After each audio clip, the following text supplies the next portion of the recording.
Hello sir, welcome back. And बात करेंगे Tata steel share के बारे में। देखिए, टाटा स्टील शेयर में आज के ट्रेडिंग सेशन में हमने क्या समझने की कोशिश करेंगे कि आज के ट्रेडिंग सेशन में किस तरीके का मोमेंटम मिला। तो चलिए ऑप्शन चेन पर आते हैं। हमने टाटा स्टील का ऑप्शन चेन ओपन किया हुआ है और अब यहाँ पर समझने की कोशिश कीजिए। तो आप यहाँ पर देखेंगे कि जो मेरा सपोर्ट बना हुआ है वो बना हुआ है 165 पर। देखिए यहाँ पर 165 पर किसके कारण है? वॉल्यूम के कारण। रेजिस्टेंस जो मेरा क्रिएटेड है वो है 185 पर बना हुआ। किसके कारण है? वॉल्यूम के कारण। देखिए, volume plus open interest both के कारण।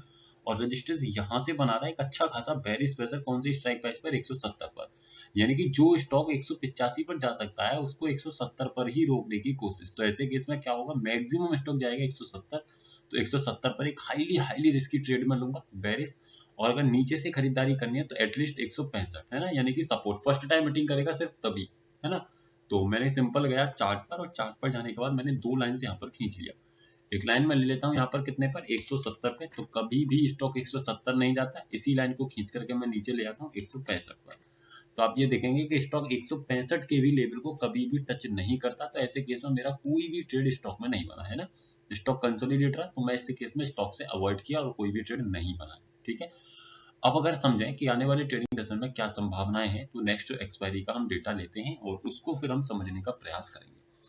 नेक्स्ट एक्सपायरी का डेटा लेने के बाद यहाँ पर मुझे क्या दिखाई दे रहा है, देखिए मैं आपको बताने का प्रयास करता हूँ। समझिएगा कि आपके सपोर्ट कहाँ पर बना हुआ है ना, ये देखना इंपॉर्टेंट है। और रेजिस्टेंस आपका कहाँ पर है। तो जब इसमें हम देखने की कोशिश करेंगे ओपन इंटरेस्ट के कारण अपने सपोर्ट को एंड ओपन इंटरेस्ट के कारण अपने रेजिस्टेंस को, जब हम फाइंड करने की कोशिश करेंगे तो मुझे क्या देखने को मिलेगा कि हाईएस्ट ओपन इंटरेस्ट जो मुझे दिखाई दे रहा है फिलहाल के लिए, देखिए एक यहाँ दिखाई दे रहा है और डीप इन द मनी में, तो इसको कंसीडर मैं नहीं करूंगा। 170 को मैं ले सकता हूँ क्योंकि 166 और कहाँ पर है क्लोजिंग? 166.3 पर है। तो ऐसे केस में इन दोनों स्ट्राइक प्राइसेस के बीच में क्लोजिंग है। तो मे बी दैट अगर स्टॉक कल 167 के ऊपर गया तो मुझे इसको कंसीडर करना पड़ेगा। यानी कि अगर ये अपने आप में स्ट्रॉन्ग बना रहे 170 तो स्टॉक का बॉटम ही 170 हो जाएगा। अब ये अगर समझा जाए कि 170 से जो नीचे की तरफ प्रेशर क्रिएटेड है ये कितने कितने परसेंटेज है, अगर इसकी परसेंटेज निकाली जाए, यानी कि सेकंड हाईएस्ट आपको क्या दिखाई दे रहा है? 1359।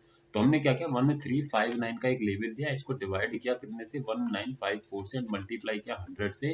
तो लगभग 69% का एक सेकंड हाईएस्ट ओपन इंटरेस्ट मुझे दिखाई दे रहा है। बस आपको ये ध्यान रखना है इस 100% के कंपैरिजन में कोई भी 80% का second highest open interest generate ना हो। यदि होता है तो ऐसे केस में आप ट्रेड नहीं करेंगे, और नहीं होता है तो ये स्टॉक अपने आप में बॉटम पे खड़ा है। यहाँ से आपको एक अच्छी तेजी स्टॉक में देखने को मिल जाएगी जो स्टॉक को उठा करके लेकर के आ सकता है। देखिए यहाँ तक एटलीस्ट इस लेवल तक जो कि है 175 का, यानी कि लगभग 5-7 रुपए का मोमेंटम यहाँ पर बड़ी आसानी से दिखाई दे रहा है, 9-10 रुपए का, सॉरी, है ना। तो अकॉर्डिंगली समझिएगा आने वाले ट्रेडिंग सेशन और लेवल्स को प्ले करने का प्रयास कीजिएगा। अगर सपोर्ट स्ट्रॉन्ग बना रहे तो बाइंग के लिए बेस्ट प्लेस ये दिखाई दे रहा है।